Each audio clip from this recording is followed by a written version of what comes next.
நீங்கள் பார்த்துக் கொண்டிருப்பது உங்கள் விஜய்.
ஸ்ரீராமன் அயோத்தியில் திருவவதாரம் பண்ணி வசிஷ்டாச்சாரியரிடத்திலே குருகுலவாசம் பண்ணி அனைத்து கல்விகளையும் கற்றான். ராமனுக்கு 12 ஆண்டுகள் நிரம்பி இருந்த போது அவனுக்கு இளவரசு பட்டம் கட்டலாமா, விவாகம் செய்யலாமா என்று தயரதன் மந்திரிகளை கூப்பிட்டு ஆலோசனம் புரிந்து கொண்டிருந்தார். அப்போது விஸ்வாமித்திரர் உள்ளே நுழைந்தார். தயரதன் அவரை வரவேற்று ஆர்க்கியம் பாத்தியம் முதலானவர்களை கொடுத்து பூசித்தான். விஸ்வாமித்திரர் தயரதனிடத்தே, எனக்கு ஒரு உதவி வேண்டும். நான் ஒரு பெரிய யஜ்ஞம் பண்ணுவதாக இருக்கிறேன். அதை சித்தாசிரமம் புண்ணியாசிரமம் என்று பெயர் பெற்றிருக்கும் இடத்தில், பழைய வாமனாசிரமம் இருக்கும் இடத்தில் செய்வதாக உள்ளேன். அதை பல அரக்கர்கள் வந்து தடுக்க பார்ப்பார்கள். அவர்களை அழித்து என்னுடைய யஜ்ஞத்தை காப்பதற்காக நீ உன்னுடைய மூத்த பிள்ளையான ராமனை என்னோடு அனுப்பிவை என்று வேண்டினார். தயரதனா மகனை அனுப்புவான்? 60,000 ஆண்டுகள் மெய் நொந்து புத்திரகாமேஷ்டி யாகம் பண்ணி பிறப்பானா என்று தவமிருந்து பெற்ற புதல்வன். தயரதனுக்கு பிரிய மனமில்லை, மறுத்தான். விஸ்வாமித்திரர் கோபித்தார். பொய் பிரதிஜை செய்தாய். நான் உள்ளே நுழைந்தவுடன் என்ன வேணுமோ கேள், கொடுக்கிறேன் என்று சொன்னவன் இப்போது மறுக்கிறாயே. உன்னுடைய உறவினர்களோடு நீ இன்பமாக வாழ், நான் செல்கிறேன் என்று கோபத்தோடே சொல்லி புறப்பட்டார். வசிஷ்டர் அவரை தடுத்து, தயரதா, உன் மகனுடைய நன்மைக்காகத்தான் விஸ்வாமித்திரர் பிரார்த்திக்கிறார். உன் பிள்ளையை அனுப்பிவை என்று சொல்ல, ததௌ குஷிகபுத்திராய சுப்ரீதேன அந்தராத்மனா என்று வால்மீகி முனி தெரிவிக்கிறார். உடனே ராமனை கூட இலக்குவனோடு சேர்த்து தயரதன் அனுப்பி வைத்தான். விஸ்வாமித்திரர் ராமலக்ஷ்மணர்களை அழைத்து கொண்டு சரையூ நதியினுடைய தெற்கு கரையோரமாக நடந்து போகிறார். எப்பேற்பட்ட சக்கரவர்த்தியினுடைய பிள்ளைகள், செல்ல பிள்ளைகள், உடனே தேர் கேட்க மாட்டார்களா? ஆளும் அம்பும் படையும் கேட்க மாட்டார்களா? எதுவும் கொடுக்கப்படவில்லை. விஸ்வாமித்திரர் நடத்தியே குழந்தைகளை அழைத்து போனார். ராமனுக்கும் இலக்குவனுக்கும் வயது அப்போது 12. தெற்கு கரையோரமாக நடந்து வந்து ஓரிடத்தில் தங்கினார். இன்று அவ்விடத்துக்கு சிருங்கி ஆசிரமம்னு பெயர். சற்று அடர்ந்த காட்டுக்குள் உள்ளது. அங்குதான் பலா அதிபலா என்று 2 மந்திரங்களை உபதேசித்தார். பசி, தாகம், தூக்கம் இதித்தனி வராமல் நன்கு விழித்திருந்து தெம்போட இருப்பதற்காக அம்மந்திரங்கள். அதை ராமலக்ஷ்மணர்களுக்கு உபதேசித்தார். அங்கிருந்து புறப்பட்டு காமாசிரமத்தை அடைந்தார். இப்போது நாமும் ராமன் சென்ற பாதையை தொடர்ந்து அவன் திருவடிகளை தொட்டுக்கொண்டே காமாசிரமத்தை அடைந்துள்ளோம். இவ்விடத்துக்கு பழங்காலத்தில் புண்ணியாசிரமம்னு பெயர். பல மகரிஷிகள் இங்கிருந்து தவம் புரிந்திருக்கிறார்கள். பிற்பாடு ராமன் வந்ததினாலேயே பெருமை பெற்றது.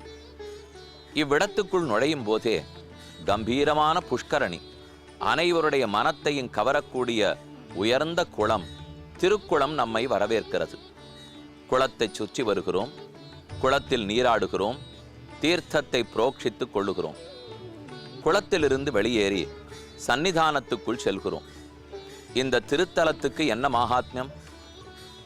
ருத்ரனார் பரமசிவனாரே இங்கிருந்து தவம் புரிந்து கொண்டிருந்தார். அப்போது தேவர்களாலே ஏவப்பட்ட மன்மதன் காமதேவன் தன்னுடைய கரும்பு வில்லை வளைத்து மலர்கடைகளை ருத்ரனார் பேரில் ஏவினார். பார்வதி தேவியோடே அவருக்கு ஆசை ஏற்பட்டு தேவசேனாபதியாக சுப்பிரமணியன் பிறக்க வேணும் என்று தேவர்களுக்கு ஆசை. ஆனால் இவன் இப்படி செய்ததைக் கண்ட ருத்ரனாருக்கு கோபம் ஏற்பட்டது. தன்னுடைய மூன்றாவது கண் நெற்றிக் கண்ணை திறந்தார். மன்மதனையே எரித்து சாம்பலாக்கி விட்டார். அங்கத்தோடு வந்த அவன் அனங்கனாகி போனான். ஆக இவ்விடத்துக்கு காமாசிரமம் என்கிற பெயர் ஏற்பட்டது. பழங்காலத்தில் புண்ணியாசிரமம்னு பெயர். பிற்பாடு காமாசிரமம், காமதேவன் எரிக்கப்பட்டபடியால் காமாசிரமம். இப்போது காமேஸ்வர் தாம் என்று இதை சொல்லுகிறார்கள். இது பீகார் மாநிலத்தில் பக்சரிலிருந்து சுமார் 26 கிலோமீட்டர் தூரத்தில் உள்ளது. பக்சரிலிருந்து புறப்பட்டு நாம் வலது நோக்கி திரும்பி கங்கை பாலத்தை கடந்து பரௌனி ரவுண்டானாவில் வலதுபுறம் நோக்கி திரும்பி சித்படா காவுங்கிற சிற்றூருக்கு வர வேண்டும். அங்கே மறுபடியும் இடதுபுறம் திரும்பி 6 கிலோமீட்டர் தூரம் வந்தோம் என்னால் பெரிய வளைவு நம்மை வரவேற்கிறது. அதுதான் காமேஸ்வர் தாம். அங்கு உள்ள வந்தால் தான் இவ்விடம் உள்ளது. இங்கே ராமனுடைய பாதுகைகளை நன்கு சேவித்துக் கொள்ளலாம். எங்கெங்கெல்லாம் ராமன் எழுந்தருளினாலோ அங்கெங்கெல்லாம் அவனுடைய பாதுகைகள் பிரதிஷ்டை செய்யப்பட்டுள்ளன. பாதுகையை தொட்டு தரிசித்துக் கொள்ளுகிறோம், நீரில் நீராடினோம். இந்த விடத்தை வலம் வந்து பார்த்தோம் என்னால் காமதேவனை அன்று எரித்தான் ருத்ரன்.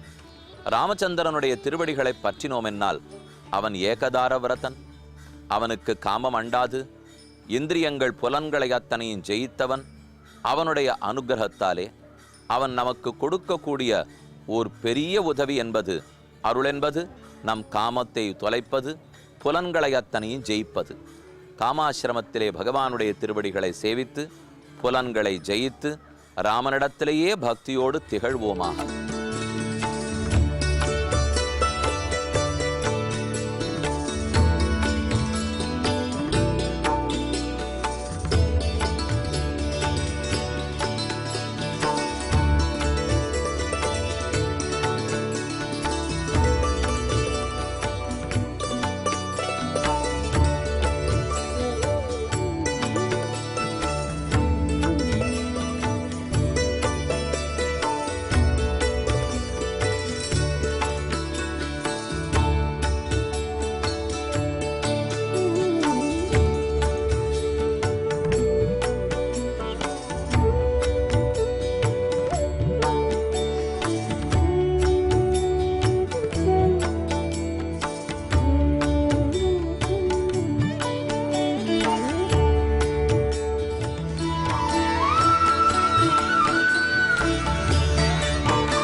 நீங்கள் பார்த்துக் கொண்டிருப்பது உங்கள் விஜய். கௌசல்யா சுப்ரஜாராம பூர்வா சந்தியா பிரவர்த்ததே உத்திஷ்ட நரசார்தூல கர்த்தவ்யம் தெய்வமான்ஹிகம் உத்திஷ்டோத்திஷ்ட கோவிந்த உத்திஷ்ட கருடத்வஜ உத்திஷ்ட கமலாகாந்த திரைலோக்கியம் மங்களம் குரு. மூ உலகத்துக்கும் மங்களத்தை நல்குவதற்காக பகவானே, திருமாலே, ஸ்ரீராமா, பொழுது புலர்கிறது. தேவரீர் எழுந்திருந்தால்தான் கட்டாட்சித்தால்தான் உலகத்துக்கே வாழ்ச்சி. விஸ்வாமித்திரர் ராமனுக்கும் லக்ஷ்மணனுக்கும் திருப்பள்ளி எழுச்சி பாடி காலையில் எழுப்புகிறார். இந்த ஸ்லோகம் வால்மீகி ராமாயணத்தில் உள்ளது. கௌசல்யாலே பெறப்பட்ட ராமா, அவள் எவ்வளவு நோன்பு நோற்று பெற்றிருப்பாள். நாம் தினமுமே இந்த ஸ்லோகத்தை வீட்டில் சொல்லுகிறோம். ஏன், திருப்பதி திருமலை ஸ்ரீனிவாசனை சேவிக்கப் போகும்போது விடியற்காலையில் இந்த ஸ்லோகம்தான் எங்குமே ஒலிக்கும். காஞ்சிபுரத்தில் எழுந்துருளியிருந்த ஹஸ்திகிரிநாதர் அண்ணா என்னும் பிரதிவாதி பயங்கரம் அண்ணங்கராச்சாரிய சுவாமி, அவர்தான் ரொம்ப ஆச்சரியமா வெங்கடேசனுக்கு சுப்பிரபாதம் பாடினார். இன்றும் நாம் சொல்லிக் கொண்டிருக்கிறோம். எழுந்த ராமன் மேற்கொண்டு விஸ்வாமித்திரரோடு புறப்படுகிறார். இன்று நமக்கு நல்ல பொழுது விடிந்துள்ளது. ராமலக்ஷ்மணர்களை காமாசிரமத்தில் தரிசித்து கொள்ளப் போகிறோம். அதற்கு முன்னாலும் பின்னாலும் தான் காட்டில் தூங்கியிருந்தவர்களை எழுப்ப விஸ்வாமித்திரர் இந்த ஸ்லோகத்தை பாடினார். பலா அதிபலா என்று 2 மந்திரங்களை உபதேசித்தார். தூக்கம், பசி, தாகம், சோர்வு, மயக்கம், இது எதையும் ஜெயிப்பதற்கு உதவும் அந்த 2 மந்திரங்கள். நாம் ஒரு வேலையாக போகிறோம், ஒரு விரதம் எடுத்து கொண்டிருக்கிறோம், செய்து முடிக்க வேண்டும் என்றால் அப்போ இதை போல மந்திரங்கள், தீட்சைகள், தியானம், பிராணாயாமம் இதெல்லாம் பலவிதத்திலும் உதவும். விஸ்வாமித்தர் ராமனுக்கு உபதேசித்தது, திருப்பள்ளி எழுச்சி பாடினது, அந்த கௌசல்யா சுப்ரஜாராம ஸ்லோகம் எங்கு பிறந்தது என்பதை பற்றிய சிறிய ஆராய்ச்சி, அது அத்தனையும் காமாசிரமத்தில் இருந்து கொண்டே பார்க்க போகிறோம். வாருங்கள்.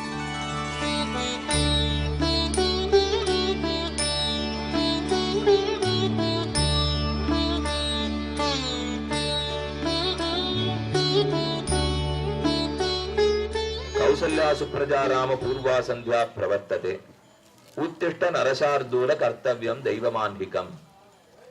இந்த ஸ்லோகம் இப்ப எந்த இடத்துல பிறந்ததுங்கிற கேள்வி வரும். இந்த ஸ்லோகம் ரொம்ப முக்கியமான கேள்வி. இதன்படி பார்த்தால் ஏன் அடுத்து இருக்கிற காமாசிரத்துல தான் பிறந்திருக்கலாம் என்றும் சொல்லலாம். ஆனால் காமாசிரமத்தில் வசித்து விட்டு மறுநாள் காலை எழுந்திருந்து இந்த ஸ்லோகம் இந்த இடத்தில் இல்லை. காமாசிரமத்துக்கு வந்து சேர்ந்து தங்கலாம்னு முடிவெடுப்பதற்கு முன்பாகவே இந்த ஸ்லோகம் இந்த சர்க்கத்தில் உள்ளது. அதனால இதற்கு முன்பும் ஒரு இடத்தில் இருந்திருக்கலாம். அதை பத்தின விசாரம் உங்க புஸ்தகத்திலையும் கொடுக்கப்பட்டிருக்கும். இப்ப நாம மத்தியானம் போய் பக்சர்ல சித்தாசிரமத்துல எல்லாம் சேவிக்க போறச்சே, இதுதான் இந்த சுப்பிரபாதத்துக்கு கௌசல்யா சுப்ரஜாராம பிறந்த இடம் அப்படின்னு ஒரு இடம் காட்ட போறார். அதை நாம சேவிக்கத்தான் போறோம். அது எப்படி இத்தோடு இயைந்து வருகிறதுங்கிறது அடியனுக்கு விளங்கவில்லை. ஏன்னா இந்த இடத்தை முடிச்சுட்டுத்தான் சித்தாசிரமத்துக்கு ராமன் எழுந்துள்ளார். அதனால சித்தாசிரமத்துக்கு முன்னாடிதான் கௌசல்யா சுப்ரஜாராம ஸ்லோகம் பிறந்ததா வால்மீகி ராமாயணத்திலும் உள்ளது. இதை போல அங்கொன்றும் இங்கொன்றுமாக சில முரண்பாடுகள் இருந்தாலும் காலப்போக்கில் பல நதிகள் மாறி இருக்கலாம், இடங்கள் மாறி இருக்கலாம். அதனால நம்மால சரிவர கணிக்க முடியாமலும் போகலாம். அது இருக்கட்டும். ஆனால் இங்கிருந்து பக்சருக்கு நடுவுல எங்கோதான் இந்த ஸ்லோகம் பிறந்ததுங்கிறது மட்டிலும் உண்மை. தௌ பிரயாந்தௌ மகாவீரௌ திவ்யான் திரிபதகாம் நதீம் ததிருஷாதே ததஸ்தத்ர சரவ்யாஹா சங்கமேஷுபே. திருபதகா கங்கை, 3 வழியிலே பிரவகிக்கவள். இதை பத்தி கூரத்தாழ்வான் தெரிவிக்கும் போது, தத் பாதாப்ஜே பிரஜாதா சுரசரி தபவத் பிராக் சதுர்தா ததஸ்தாசு ஏகான் தத்தே துருவசாத் திரிபுவனம் அபுனாத் த்ரீன்பதோ பாவயந்தி. இன்னொரு ஆச்சரியமா வரதராஜஸ்தவத்துல சாதிக்கிறார். த்ரீன்பத் என்ன அவரும் சொல்லியிருக்கிறதுனாலே 3 வழிகளில் அவள் பிரவகிக்கிறாள். அது கங்கை. அந்த கங்கையும் சரையுவும் கலக்க இடத்துக்கு அருகிலே இருக்கக்கூடிய காமாசிரம பதத்துக்கு வந்தார்கள் என்ன இந்த ஸ்லோகத்தில் உள்ளது. ஆனா இங்க பக்கத்துல இப்ப கங்கையும் சரையும் கலக்கிற இடம் இல்லை. அது நம்ம நாளை கார்த்தால இங்கேருந்து கிளம்பி சுமார் 1.5-2 மணி நேரம் பிரயாணப்பட்டால் தான் கங்கையும் சரையும் கலக்கிற இடம் வரப்போகிறது. ஆனா இதை முதல்ல தேடும் போது, இது 2006 தான் முதல்ல வந்தோம். வந்தோம்னா அது வர்றதுக்கு ஒரு வருஷத்துக்கு முன்னாடியில இருந்து இந்த புஸ்தகத்துல இருக்கிற ஒரு இடத்தையும் குறிப்பெடுத்து கொண்டு இது எங்க கிடைக்கிறதுன்னு இந்த பக்கத்துல வந்து தேடி அதற்குரிய ஆராய்ச்சி நூல்கள் என்னென்ன வெளியிடப்பட்டிருக்கின்றனவோ அது அத்தனையோடையும் ஒப்பிட்டு பார்த்து இங்கெங்குதான் இந்த இடம் இருக்கணுங்கிறத ஒருவாறு தெரிஞ்சுட்டோம். ஆனா தெரிஞ்சிட்ட பிற்பாடுதான் இதை முன்னாடியே பல பேர் தெரிஞ்சுட்டு இருக்கா அப்படிங்கிறது நமக்கு புரிந்தது. நாம் ஒவ்வொருவருமே காமம் மற்றும் கோபத்தால் பீடிக்கப்படுகிறோம். அதில் நமக்கு பிடித்தமுண்டா? கிடையாது. யாரை கேட்டாலும் இந்த இரண்டையும் வெற்றி கொள்ள வேண்டும் என்று தான் கூறுவார்கள். ஆனால் அதை செய்வது எப்படி? ஒன்றை நினைத்து விருப்பப்படாமல் இருக்க முடியுமா? இயற்கையாக நம் உள்ளத்துள் எழும் ஒரு கோபத்தை சட்டென்று கட்டுப்படுத்தி விட முடியுமா? கோபம் வரும்போது ராம் ராம் ராம் ராம் ராம் என்று 108 தடவை சொல்லுங்கள், கோபத்தை ஜெயித்து விடலாம் என்று நியாயமாக ஒருத்தர் கூறினார். ஆனால் அதை வேணுமென்று ஒருத்தர் இப்படி பொருள்படுத்தினார். அவர் கோபத்தில் வெடித்து கொண்டிருக்கிறார். சட்டென்று ஒரு இடத்தில் அமர்ந்து ராம் ராம் ராம் ராம் ராம் என்று வேகமாக சொல்லிக் கொண்டிருந்தார். முகம் ஒரு அழுத்தத்தில் தான் இருந்தது. பார்த்தவர், ஏன் வேகமாக ராமநாமத்தை பதட்டத்தோடு கூறுகிறீர்? அந்த சுவாமி பதில் கூறினார், நான் கோபப்பட வேண்டும், காத்திருக்கிறேன். 108 முறை ராமநாமத்தை சொல்லி முடித்துவிட்டு கோபப்பட வேண்டும் என்று எனக்கு உபதேசித்தார்கள். அதற்குத்தான் வேகமாக ராமநாமத்தை சொல்லி வருகிறேன். முடிந்தவுடன் கோபத்தில் வெடிக்கப் போகிறேன் என்றார். இதுவா பதில்? ராமநாமத்தை சொல்லுவது, அவன் திருமேனியை தியானிப்பது நம்முடைய காமத்தையும் கோபத்தையும் கட்டுப்படுத்த உதவும். அபியாசேன தூ கௌந்தேய வைராக்கியேனச்ச கிரஹ்யதே. கண்ணன் ரொம்ப எளிதான ஒரு வழி சொல்றார். மறுபடியும் மறுபடியும் பகவானுடைய திருமேனியை நினைக்க நினைக்க, அவன் குணங்களை நினைக்க நினைக்க நம் காமம் கட்டுப்பாட்டுக்கு வரும். அதே சமயத்தில் உலகத்தில் இருக்கிற குற்றங்கள், நாம் எதெல்லாம் விரும்புகிறோமோ அதெல்லாம் குற்றமற்றவையா? எதை சாப்பிடணும்னு நினைக்கிறோமோ, எங்கே தூங்கணும்னு நினைக்கிறோமோ, யாரோட பழகணும்னு நினைக்கிறோமோ, அத்தனை ஒன்று அப்பழுக்கில்லாமல் இருக்காது. ஆனால் பெருமானுடைய அனைத்தும் குற்றமே இல்லாது இருக்கும். அப்போ உலகத்தில் நாம் எந்த தீயதில் ஈடுபட்டு இருக்கிறோமோ அதனால் நமக்கு ஏற்படக்கூடிய பாதிப்பு, அந்தந்த பொருளில் இருக்கக்கூடிய குற்றம், இதை நன்கு பார்க்க பார்க்க நமக்கே அதில் ஒரு வெறுப்பு ஏற்பட்டுவிடும். அதிலிருந்து நம்ம மனம் திரும்பிய மனது ஏதேனும் ஒன்றை பற்றி கொள்ள தவிக்கும். மனது ஏதானும் ஒன்றை பிடிச்சுன்னு தான் ஆகணும். இப்போவோ அந்த தீயதுலேருந்து மனசை திருப்பிட்டோம், எந்த நல்லதில் ஈடுபடணும்னு மனசு யோசிக்கும். அப்போ பெருமானுடைய திருமேனியை அந்த மனதுக்கு விஷயமாக்கி விட்டால், நினைக்க ஆரம்பித்தால் தானே காமமும் கோபமும் கட்டுப்படும். அவசியம் முயற்சி எடுப்போம். அதுவும் காமதேவனையே பரமசிவனார் எரித்த இந்த இடம், இங்கிருந்து ராமன் பாதுகையை திருவடியை தரிசித்தால் காமமும் கோபமும் கட்டுப்படாதா? இந்த இரண்டையும் வசக்கி தன் அடிக்கீழ வைத்திருந்தவர் அன்னோ ஸ்ரீ ராமச்சந்திரன். அவர் அருளாதையே அதை கட்டுக்குள் கொண்டு வருவோம்.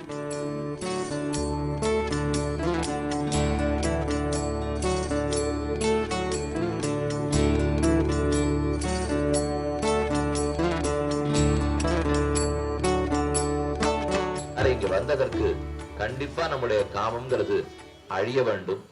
காமம் வேணும். அறம் பொருள் இன்பம் வீடு என்கிற 4 புருஷார்த்தங்களுக்குள்ளே, தர்மார்த்த காமமோக்ஷங்களுக்குள்ளே காமம் மிகச்சீரிய புருஷார்த்தம். சேமநல் வீடும் பொருளும் தருமமும் சீரியனர் காமமும் என்னிவை 4 என்பர். 4னும் கண்ணனுக்கே ஆமது காமம் அறம்பொருள் வீடு இதற்கென் உரைத்தான் வாமனன் சீலனி ராமானுஷன் என்று திருவரங்கத்தமுதனார் சாதிக்கிறார். திருமங்கையாழ்வார் இதை பற்றி என்றோ தன்னுடைய சிறிய திருமடலிலே பாடி வைத்தார். இப்பாரோர் சொல்லப்பட்ட முன்னே அம்முன்னும் ஆராயுள்தானே அறம்பொருள் இன்பமென்னு ஆராரிவத்தின் இடையதனை எய்துவார் சீரார் இருகலையும் எய்துவர். 3 புருஷார்த்தம்னு ஆழ்வார் அங்கீகரிக்கிறார். அதை தாண்டி தனித்து வைகுந்தம்னு ஒரு புருஷார்த்தம், மோட்சங்கிற புருஷார்த்தத்துக்கே அவர் அப்போது செல்லவில்லை. அவர் ஒத்துக்கிறது அறம் பொருள் இன்பம். அதுல கிருஷ்ண காமம்ங்கிற காமம் கிடைச்சு போச்சுன்னால் தாராளமா மற்ற ரெண்டும் கிடைத்துவிடும் என்ன ஆழ்வார் சம்பிரதாயம். அதே போல ராமானுஜர் சந்நியாசிகளுக்கெல்லாம் சக்கரவர்த்தியாக இருந்தாலும் காமமே சிறந்த புருஷார்த்தம் சாதிக்கிறார். அப்படி இருக்கலாமா? காமத்தை தொலைப்பதற்காக இவ்விடத்துல இப்ப சேவிக்க வந்திருக்குமா, இல்ல காமமே புருஷார்த்தமாக இருக்குமான்னா, இந்த இடத்துல காமம்னு சொல்லப்படுவது கிருஷ்ண காமம், பகவானிடத்தில் இருக்கக்கூடிய காமம். அதனாலே கிருஷ்ண காமத்தை வளர்த்து கொள்ள வேண்டும், மற்ற விஷயத்தில் இருக்கிற காமத்தை தனித்து கொள்ள வேண்டும். பரமாத்மனியோ ரக்தா விரக்தா அபரமாத்மனின்னு சொல்லுவார்கள். இதுல மற்ற இடத்துல இருக்கிற காமத்தை ஒழிச்சுட்டு கிருஷ்ண காமத்தை வளர்த்து கொள்ள வேண்டுமா, அல்லது கிருஷ்ண காமம் வளர்ந்த பிற்பாடு மற்றதில் இருக்கிற காமம் தன்னிடையே ஒழியுமா அப்படிங்கிற கேள்வி ரொம்ப முக்கியம் இல்லையோ. இது நாம இன்னைக்கு கேட்டுக்கிறது அல்ல, என்றோ கூரத்தாழ்வானும் முதலியாண்டானும் சம்வாதம் பண்ணி கொள்ளுகிறார்கள். அப்ப இந்த கேள்வி பிறந்தது, விட வேண்டியதெல்லாத்தையும் விட்டுட்டு பகவானை பற்ற வேண்டுமா, அல்லது அப்படியே பகவானை பத்துட்டோம்னால் தன்னிடையே கொஞ்சம் கொஞ்சமா மற்றதெல்லாம் விட்டு போயிடுமா. ஆழ்வாரோ புல்கு பற்றற்றேன்னு பாடினார், வியாக்கியானத்திலோ பற்றற்றே புல்குன்னு சாதிச்சுட்டார். புல்கு பற்றற்றேன்னு இருந்தால் பிடிச்சுக்கோ, அப்புறம் பற்று தன்னிடையே அடைந்து போயிடும்.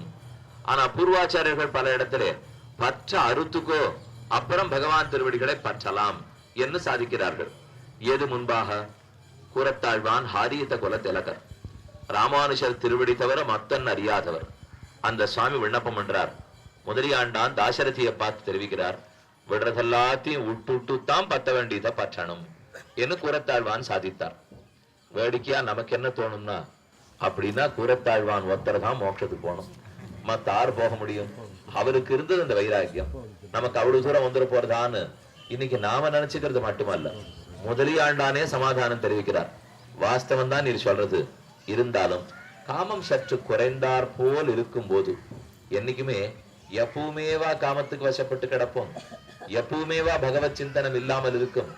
அப்பப்ப அந்த நல்ல புத்தி நல்லெண்ணம் நமக்கு வருதொல்லும். அத போல நல்லெண்ணம் வந்திருக்கிற சமயத்துக்கு பிடிச்சு நோட்டோம்னால் அதனுடைய மகாத்மத்தாலே பகவானுக்கே இருக்கிற சக்தியாலே அந்த கிருஷ்ண காமத்துக்கு இருக்கிற சிறப்பாலே தன்னிடையே மத்ததெல்லாம் விட்டுட்டு போயிடாதா.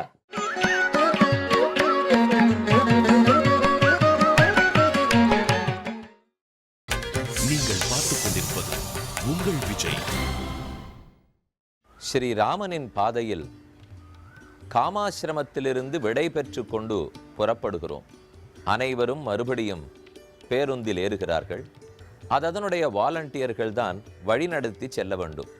ஒரு குளத்திலிருந்தோ நதியிலிருந்தோ நீராடிவிட்டு புறப்படும் போதும் கோயிலிருந்து கிளம்பும் போதும் ஒன்று சிலர் தங்கள் பொருட்களை விட்டுவிட்டு போவார்கள், அல்லது பஸ்ஸே சிலரை விட்டுவிட்டு புறப்பட்டு விடும். ரெண்டையும் தன்னார்வ தொண்டர்கள் வாலண்டியர்கள் தான் பார்த்து கொள்ள வேண்டும். நாங்கள் பஸ்ஸில் கிளம்பி 10 கிலோமீட்டர் தூரம் போன பிற்பாடு கூட என் அருகிலே உட்கார்ந்திருந்தவரை காணோம் என்று சொல்லி கேள்விப்பட்டிருக்கிறோம். திரும்ப ஓடிப்போய் அழைத்து வந்திருக்கிறோம். இதை போல் ஒரு சமயம் ஒருத்தரை காணோமே என்று புகார் வந்தது. பஸ்ஸை எல்லாம் நிறுத்திவிட்டு திரும்ப போய் தேடினோம். இந்த இடம் ரொம்ப பிடித்திருந்தது, அதனால் தான் உங்களோடு வராமல் இங்கேயே தங்கிவிட்டேன் என்று நிதானமாக பதில் கிடைத்தது. நாங்களெல்லாம் பதட்டப்பட்டு தேட வருகிறோம், நீ ரொம்ப மெதுவா பதில் சொல்லுகிறீரே என்று கேட்டேன். நீர்தானே பதட்டப்படக்கூடாது என்று கற்றுக் கொடுத்தீர், நீரேன் ஏன் பயப்படுகிறீர், ஏன் பதட்டம் என்றாரே பார்க்க வேண்டும். அப்ப வந்த பயனை அடைகிறோம். எல்லாரும் பேருந்தில் புறப்பட்டோம். இனி பக்சருக்குள் நுழைய வேண்டும். பீகாரில் கங்கக்கரையில் இருக்கும் பக்சர் ஊர் சித்தாசிரமத்தை உள்ளடக்கிய ஊர். இங்கு 3 இடங்களை தரிசிக்க போகிறோம். வைகுண்டநாதர் கோவில், தாட்டகாவனம், சித்தாசிரமம், 3 இடங்கள். ஆனால் ஊருக்குள் வரும்போதே எங்குமே மின்சாரம் இல்லை. இங்கே பல பகுதிகளில், ஆனால் நான் கூறுவது 2006, 2010 நேரத்தில் ஒரு நாளைக்கு 4-5 மணி நேரம்தான் மின்சாரம் இருந்தது. ஆனால் ஒரு வகையில் நல்லதாகி போயிற்று. நிறைய வசதிகளை பார்த்து விட்டால் அப்புறம் விட்டிருக்க மனமிராது. வசதி குறைவாக இருந்தது, அதனால எண்ணமெல்லாம் ராமனிடத்திலேயே இருந்தது. நுழைவதற்கு முன்னாலேயே நிறைய சேரும் சகதியும் இருந்து பேருந்துகள் பல அதில் சிக்கி கொண்டன. ஆனால் வடக்கே அவர்களுக்கு அப்படியே ஓட்டி பழக்கம். ஏதோ தட்டி கொட்டி மொட்டி எடுத்து கொண்டு வந்து விடுவார்கள். நமக்குத்தான் பயமாக இருக்கும். ஆனால் ஒரு யாத்திரை 20 நாள் போய்விட்டு வருவதற்குள் நமக்கும் பயமெல்லாம் தொலைந்து பதட்டம் குறைந்து ஆனது ஆகட்டும், இப்படித்தான் ராமன் வழிநடத்தப் போகிறார், இதுதான் கிருஷ்ணலீலா என்கிற முடிவுக்கு நாமே வந்து விடுவோம். தெற்கே சற்றே பதட்டம் அதிகம், ஆனால் வடக்கே பதட்டம் குறைவு. ஆனதாகட்டும், வரும்படி நடக்கட்டும் என் இருப்பார்கள். ஊருக்குள் நுழைகிறோம். முதலில் வைகுண்டநாதர் கோவில், ஆச்சரியமான சன்னிதானம். காஞ்சிபுரத்தில் ஒரு பிரசித்தமான வித்வான் சில காலத்துக்கு முன்னே எழுந்துருளியிருந்தார். ஸ்ரீமத் வேதமார்க்க பிரதிஷ்டாபனாச்சாரிய உபய வேதாந்தாச்சாரியரான காதி அனந்தாச்சாரிய சுவாமி சிறந்த பண்டிதர். அனைவரும் பெருமானை அடைய வேணுங்கிற விருப்பம் கொண்டவர். அந்த சுவாமி வடதிசைக்கு யாத்திரையாக போய் நம்முடைய சம்பிரதாயத்தை நிலைநிறுத்த வேணும் என்பதற்காக எத்தனையோ வாதங்களை நிகழ்த்தினார். பலரையும் நல்வழிப்படுத்தினார். பல கோயில்களை கட்டினார், கட்டுவித்தார். அவருடைய பெருமுயற்சியால் வளர்ந்த கோயில்களில் ஒன்றுதான் இந்த வைகுண்டநாதர் கோவில். உள்ளூர்காரர்கள் அங்கு செய்த பஜனையும் அவர்கள் அந்த பெருமானிடத்தில் வைத்திருந்த அன்பும் ராத்திரி எவ்வளவு நேரமானாலும் பார்த்து கொண்டே இருக்கலாம் என்று தோன்ற வைத்தது.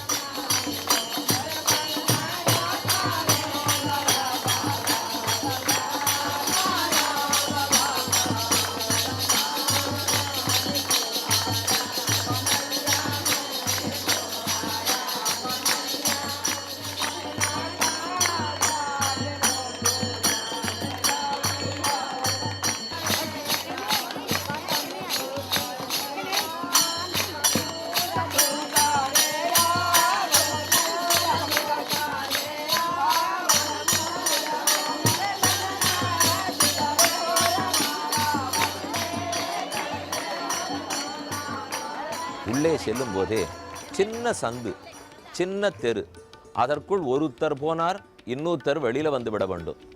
அதிலும் குழாய் போடுவதற்காக சந்து முழுக்க தெரு முழுக்க தோண்டி வைத்திருந்தார்கள். ஒரு மாதிரி வயோதிகர்கள் தட்டு தடுமாறி உள்ளே போய் வைகுந்தநாதனை தரிசித்து விட்டு நாங்கள் தங்கியிருக்கிற இடத்துக்கு வந்தார்கள். ஒருவேளை வைகுந்தத்துக்கு அருகிலேயே போய்விட்டு வந்தோமோ என்று கூட சிலருக்கு உணர்வு ஏற்பட்டிருக்கலாம். வைகுந்தநாதரை தரிசிப்போம்.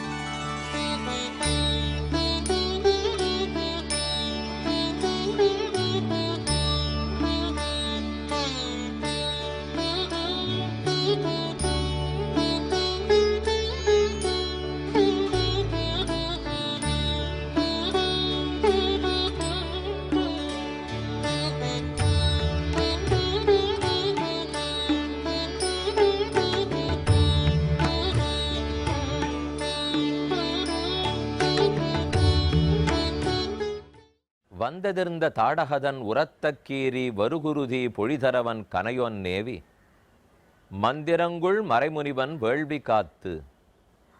குலசேகரருடைய இந்த பாடல் வரிகளை ஒற்றியே தற்போது நாம் தரிசிக்கப் போகிறோம். தாட்டகாவனத்தில் உள்ளோம். ராமலக்ஷ்மணர்களை அழைத்து கொண்டு விஸ்வாமித்திரர் காமாசிரமத்திலிருந்து புறப்பட்டு ஓர் காட்டை ஏகினார், அடைந்தார்.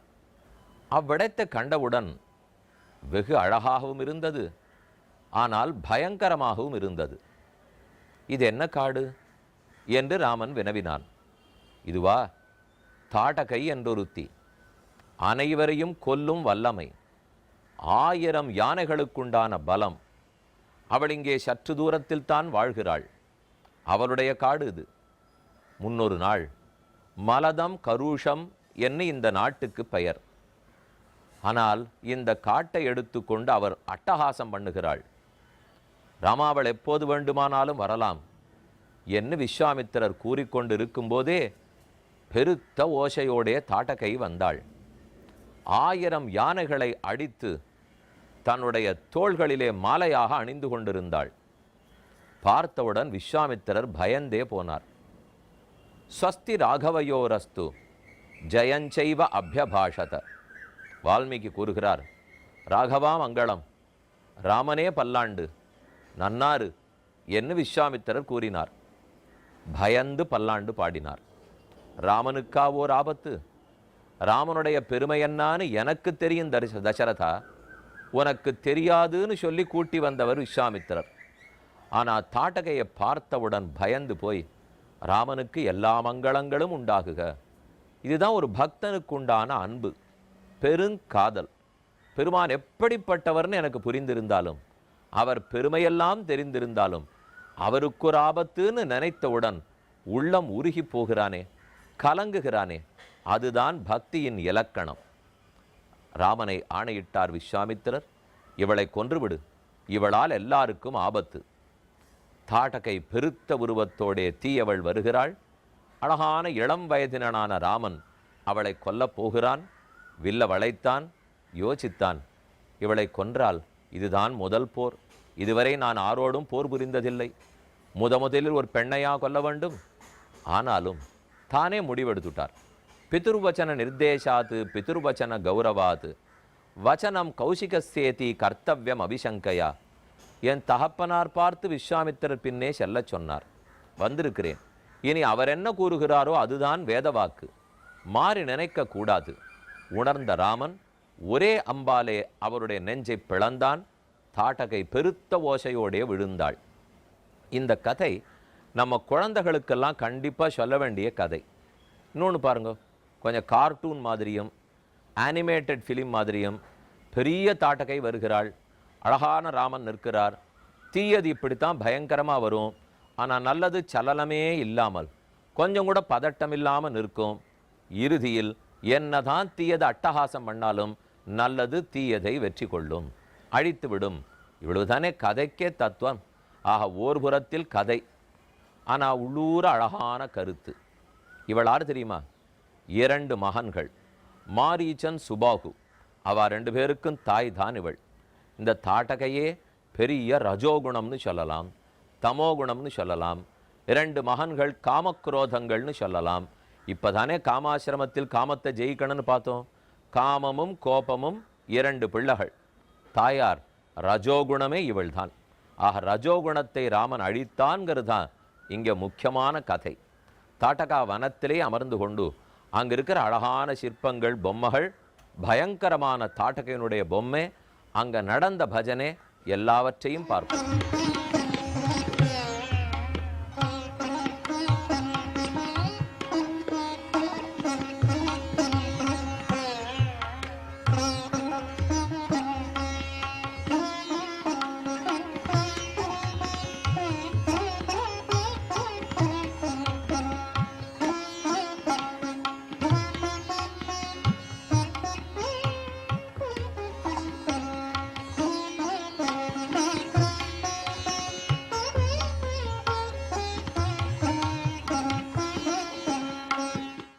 கூடுமான்னு நினைத்து ஐயப்பட்டு நின்றான் ராமன்.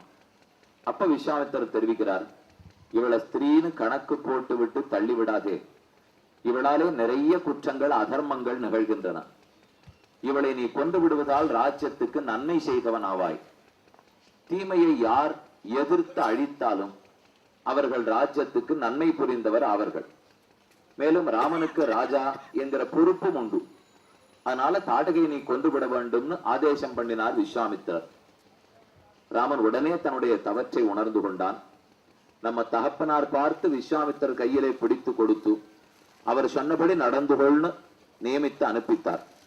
நாம போய் எதிர்கேள்வி கேட்டு விட்டோமே, இதிலே நாம சொன்னது ஒன்று இருந்திருக்கவே கூடாது என்று உணர்ந்த ராமன், பிதுர்வச்சன நிர்தேசாது பிதுர்வச்சன கௌரவாது வச்சனம் கௌசிகஸ்யேதி கர்த்தவ்யம் அபிசங்கையா என்று வால்மீகி பகவான் சொன்னபடி பிதா ஒரு ஆணையிட்டார். பிதாவினிடத்திலே நமக்கு கௌரவம் உண்டு. அவர் வார்த்தைப்படி ராமன் நடக்க வேணும். ராமாவதாரத்துக்கே முக்கியமான பிரயோஜனம் பெரியோர்கள் சொன்னத்தை மறுபேச்சாமல் பேச்சில்லாமல் சிறியோர்கள் கேட்க வேண்டும். இத லோகத்திலே முறை மாறி கிடந்ததாம். இதை சரிப்படுத்துவதற்குத்தான் ஸ்ரீ ராமாவதாரம். வந்ததிர்ந்த தாடகதன் உரத்தை கீறி வருகுருதி பொழிதரவன் கணையன் நேவி மந்திரங்கள் மரமுனிவன் வேள்வி காத்து என்ன குலசேகரர் பெருமாள் திருமொழியிலே தெரிவிக்கிறார். வந்து எதிர்ந்த தாடகை, எதிர்த்து கொண்டு வந்தாளாமி ராமனை. வியாக்கியானத்துல பெரியவாச்சான்ல தெரிவித்தார், ராமனை சேவித்தவுடனே அவன் அழகுக்கும் சௌலபியத்துக்கும் ஈடுபட்டு போய் விழுந்து சேவித்தவர்களை பார்த்திருக்கிறோமே தவிர அவனை பார்த்த பிற்பாடும் எதிர்த்து வரக்கூடியவள் இவள் ஒருத்தியாகத்தான் இருந்திருக்கும். ராமனை சேவித்தவர்கள் யாரானும் வில்லையோ அம்பையோ தூக்கிட்டு வரணும்னு நினைப்பார்களா? தங்களையே சமர்ப்பித்து விட வேண்டும்னு தோணுமே தவிர அத்தன் அழகனி ராமன். அவனையும் முடிக்கிற எண்ணத்தோடே தாடகை வந்தாள். உரத்தை கீறி அவருடைய மார்பு கிழிந்து கீழே விழும்படியாய் நெஞ்சை ஊடுருவி தன்னுடைய வில்லிலிருந்து அம்பை பாய்ச்சினானி ராமன். இது முதலிலே நடந்தது. இப்ப நாம நின்று இருக்கிற இடம் தான் அந்த தாட்டகாவனம். எந்த இடமும் பகவானுக்கு விரோதமான இடமே அல்ல. ஜகத்துல எதுவாக இருந்தாலும் அது உயர்ந்த இடம். இப்ப நாம இங்க வந்து நிற்கிறோம், இது தாட்டகவனமாமே அப்படின்னு மட்டமா பார்த்துட முடியுமா? அந்த எண்ணத்தோடய நாம வரலையே. இப்போ தாட்டகவனமாக இருந்தாலும் ராமனுடைய திருவடி பட்ட பூமி. நாம என்னதான் வசத்தியா நம்ம ஊரை பத்தி சொல்லிப்போமே, அவர் திருவடி படலையோ இல்லையோ, இந்த இடத்துல பட்டதா அல்லவா? அதற்காக தாடகையாகவே பிறந்தாலும் சரி. அதுதான் இந்த சிவ வைஷ்ணவ சம்பிரதாயத்தினுடைய ரொம்ப முக்கியமான கொள்கை. அதனால தாடகை கண்டுட்டா ராமனை நாம் என்ன முயற்சி மட்டும்தானே பண்ணிட்டு இருக்கோம். அவள் எப்படிப்பட்டவளாக இருந்தாலும் அவனை கண்டாள்ங்கிற அளவுக்கு பெருமை படைத்தவள் தான். அதனால இது தாட்டகாவனம். இது முடிந்தவுடனே சித்தாசிரமத்துக்குள்ளே புகுந்தார்கள். இந்த மொத்த இடத்துக்குமே சித்தாசிரமம்னு தான் பேர். இந்த இடம் முழுவதுமே சித்தாசிரமம் தான். வழியிலே ஏதோ ஒரு இடத்துல ராமன் தூங்கிட்டு இருக்கிறச்சேதான் கௌசல்யா சுப்ரஜா ராம பூர்வா சந்தியா பிரவர்த்ததேங்கிற ஸ்லோகம் பிறந்தது என்பதையும் பார்த்தோம். கார்த்தால காமாசிரம சரித்திரத்தை ஞாபகம் வச்சுக்க வேண்டியது. காமனை ஒழிப்பதுங்கிறது லௌகிக காமத்தை ஒழித்து வைதிகமாய் கிருஷ்ண காமத்திலே பக்தியிலே ஈடுபட வேண்டும் என்று. தாட்டகாவனத்திலே ஞாபகம் வைத்துக் கொள்ள வேண்டியது, அவித்யைங்கிற தாயை ஒழித்து விட்டால் அகங்கார மமகாரங்கிற பிள்ளைகள் தானே ஒழிந்து போவார்கள் என்பது. அடுத்து சித்தாசிரமத்திலே ராமன் யஜ்ஞத்தை சம்ரட்சணம் பண்ணி கொடுத்தான். அந்த சரித்திரத்தில் நாம புரிஞ்சுக்க வேண்டியது, விஸ்வாமித்திரர் தன்னைத்தானே காத்து கொள்வதற்கு திறமை படைத்தவராக இருந்தாலும் தன்னை காத்து கொள்ளாமல் ராமனேதான் ரக்ஷகங்கர்த்த நம்பினார் அல்லவா? அத ஒரு சரணாகத்தனும் மனசிலே புரிந்து கொள்ள வேண்டும். ஓம் நமோ நாராயணாயான்னு சொல்லுகிறோம். அல்ல நடுவுல இருக்கிறது நமசப்தம். நமசப்தத்தாலே என்னை ரட்சித்துக் கொள்வதற்கு பொறுப்பு என்னிடத்தில் இல்லை, அவனேதான் உபாயம், அவன்தான் ரக்ஷகன்னு சொல்லுகிறோம் அல்லவா? நமஹா, எனக்கு நான் அல்லேன், அடியேனை ரட்சித்துக் கொள்ள வேண்டிய பொறுப்பு என்னதல்ல, மோட்சத்துக்கு உபாயத்தை பண்ண வேண்டிய பொறுப்பும் என்னதல்ல, பெருமானே உபாயம்னு நினைக்கிறோமே. அந்த அளவுக்கு விஸ்வாமித்திரர் நினைச்சிட்டாரே, வேணும்னா தன்னையே அவர் ரட்சித்துக் கொண்டிருக்கலாம். அப்படி செய்யாமல் ராமனுடைய திருவடிகளை நம்புறோம். விஸ்வாமித்திரர் ஆச்சாரியன், அதனால திருவடின்னு சொல்லாம கைய நம்பினார்னு வைத்துக் கொள்ளலாம். ஆக ராமனை எதிர்பார்த்து இருக்கிறது ஆச்சாரியனா இருந்தாலும் அவ்வளவுதான், நம்ம போன்ற பக்தர்களாக இருந்தாலும் அவ்வளவுதான். எவனாக இருந்தாலும் ராமனை எதிர்பார்த்து தானே நடத்துகிறான். அதனால நாமும் பிரபன்னர்களாய் சரணாகதர்களாய் ஈஸ்வரனை ஒழிந்தவர் ரட்சகர் அல்லர் என்பதை பிரபன்ன பரித்ராணத்திலே சொன்னோம் என்று பிள்ளை லோகாச்சாரியர் சாதித்தா போலையும் தொய் ரக்ஷதி ரக்ஷகைஹி கிம் அன்யைஹி தொய்ச அரக்ஷதி ரக்ஷகைஹி கிம் அன்யைஹி என்று வேதாந்த தேசிகன் சாதித்தா போலையும் நீ ரட்சிக்கணும்னு வந்து விட்டால் வேறு யாரும் வர தேவையில்லை, நீ அதே தண்டிக்கணும்னு வந்துட்டியானா நான் யார துணைக்கு கூட்டின்னு வந்த லாபம் இல்லை என்னன்னோ பெரியோர்களுடைய திருவாக்கு.